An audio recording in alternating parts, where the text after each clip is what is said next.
هو الحركة اللي حصلت دي من الأسبوع اللي فات هتخلّي الأسبوع الجاي واحد من أهم الأسابيع اللي هتحدد اتجاه السوق لفترة طويلة شوية. طبعًا الصعود اللي حصل ده كان متوقع من الأسبوع الماضي، لإن زي ما قُلت لك البيتكوين نزل ياخد السيولة دي عشان يكون قادر إن هو يعمل break of structure جديد. وبالنسبة للناس اللي مش متابعاني على الفيس هاوضّح لك سبب آخر حركة حصلت للبيتكوين وإزاي توقعناها الأسبوع اللي عدّى عشان تكون فاهم معايا باقي التحليل الجاي. كمّل معايا بعد الintro.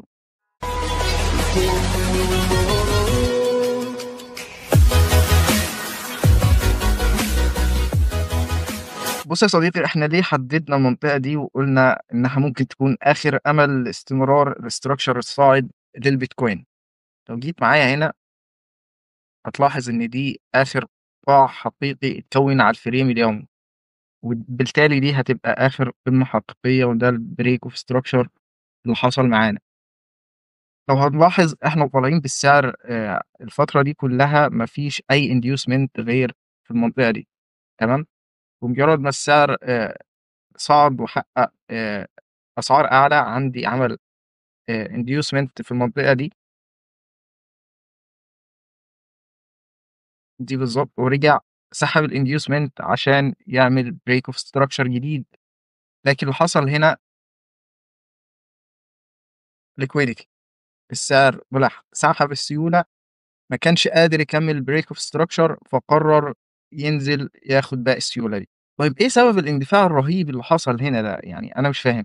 بُص يا صديقي، زي ما قُلت لك معنى إن وجود sweep في منطقة الbreak of structure إن الاتجاه مش قادر يصعد أكتر من كده ومحتاج سيولة.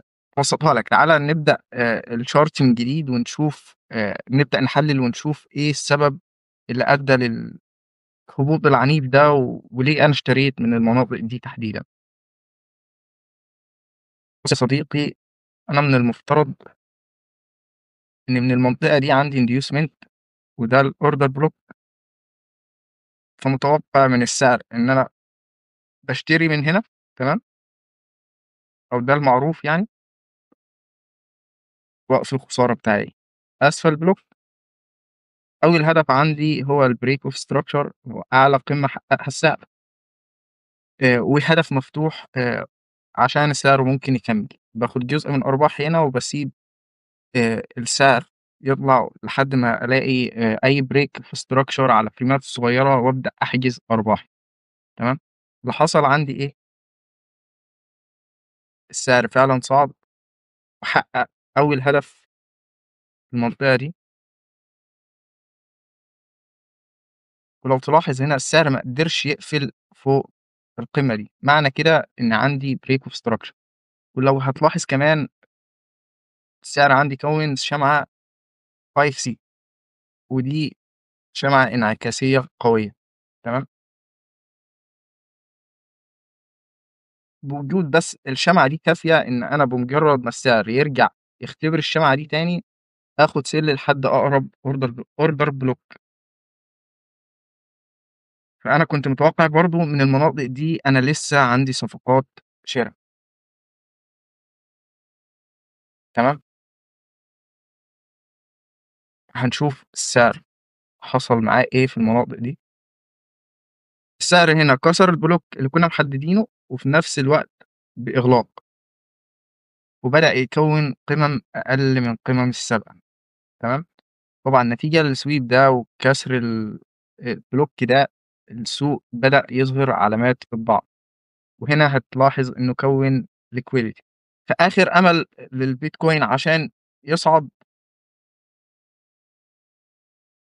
كان البلوك ده. تعالَ نشوف السعر احترم البلوك ده أو حصل فيه إيه بالضبط.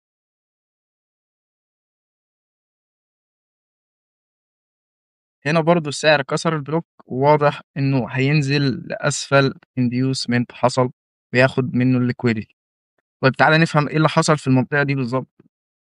ما ادّانيش أي إشارات للدخول، الهبوط كان قوي وما حصلش أي structure صعد على الفريمات الصغيرة. فعّل الfair value gap اللي هنا أو هتلاقي بلوك في المناطق دي على فريم ال4 ساعات أو الساعة، وكمّل السعر انهيار لحد ما وصل للflip zone اللي هي السبب أصلًا في الاندفاع ده كلّه. فاللي حصل من الأسبوع اللي عدّى قُلت لك إن دي منطقة flip zone أو order block قوي وآخر أمل للشراء، ولازم السعر حتى لو ما حققش منها break of structure هنشوف صعود للسعر على الأقل يسحب الliquidity الموجودة فوق القمم الواضحة قدّامك دي. طيب تعالَ ننزل على فريمات أقل ونشوف إيه اللي حصل في المنطقة دي والصعود اللي حصل ده كان عبارة عن إيه. خلّينا ننزل على فريم الساعة.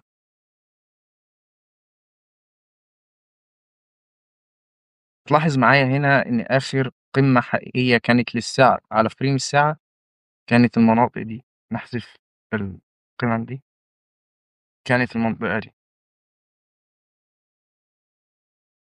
بمجرد كسر المنطقة دي هيتأكد عندي market structure shift، ولو ده حصل دي القمة اللي قبلها مباشرةً، هنا هيكون عندي الchange of character.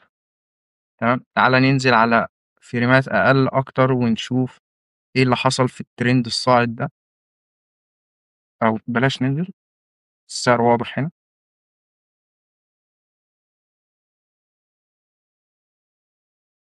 زي ما قُلنا عايزين نحدد قمم وقيعان.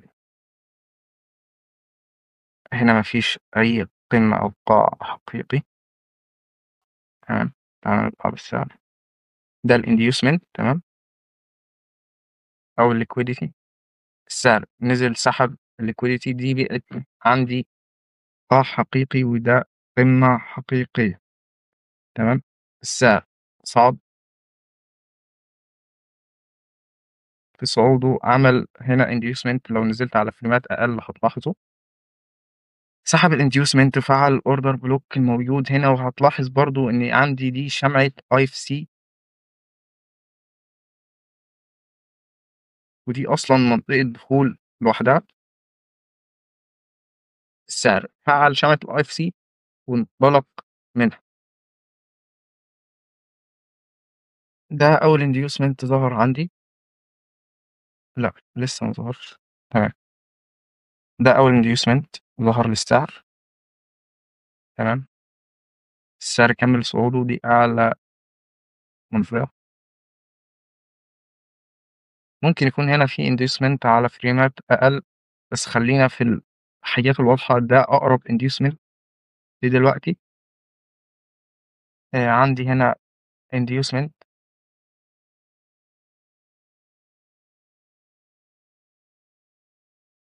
حصل سحب للinducement. السعر بالتالي لو ما قدرش يصعد ونزل أخد الinducement ده. طيب تعالَ نشوف أقرب بلوك ممكن يعكس السعر موجود فين. أحذف دي خالص، المناطق دي، أو ده الflip zone أصلًا خاص بالقمة دي. وللعلم برضه عندي mitigation block في المنطقة دي، فبقت عندي دي كلها من 88,510 ل86,383. دي كلها منطقة اهتمام. بمجرد ما السعر يوصل للمناطق دي هانزل على الفريمات الصغيرة، فريم ربع ساعة أو 5 دقايق، وأبدأ أشوف لو السعر كوّن لي structure قاعد بالمنظر ده،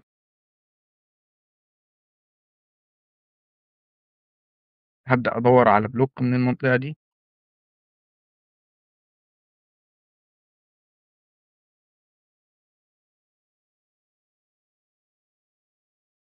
وقف الخسارة أسفل آخر قاع اتكوّن عندي. الأهداف بقى هتكون بعيدة. يعني على سبيل المثال أقرب هدف ليّا هيكون الbreak of structure ده. تمام. وممكن نطلع بالسعر كمان لمنطقة البريكر بلوك الموجود في المنطقة دي. يبقى تعالَ كده أشرح لك الموضوع باختصار شديد جدًا. لو أنا عندي السعر رجع للمنطقة اللي قُلت لك عليها الpoint of interest دي، اللي هي من 88,463 بالضبط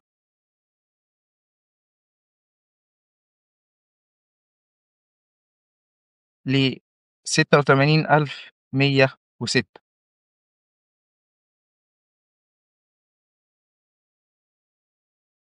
اللي منتظره يحصل باختصار الأسبوع الجاي، زي ما قُلت لك دي كلّها هتبقى مناطق شراء قوية بإذن الله، بس لازم نشوف أي price action هنا عشان نقدر ناخد صفقة كويسة، لإن السعر ممكن وارد جدًا يسحب الliquidity أسفل القمم دي ويكمّل. فأنا مش هاقدر أدخل أي صفقات قبل ما أشوف price action، ومش price action اللي هو الشمعة الهَمَر والحاجات اللي بنشوفها على اليوتيوب دي. price action هو break of structure أو market structure shift على الأقل على فريمات صغيرة. هافتح الصفقة بتاعتي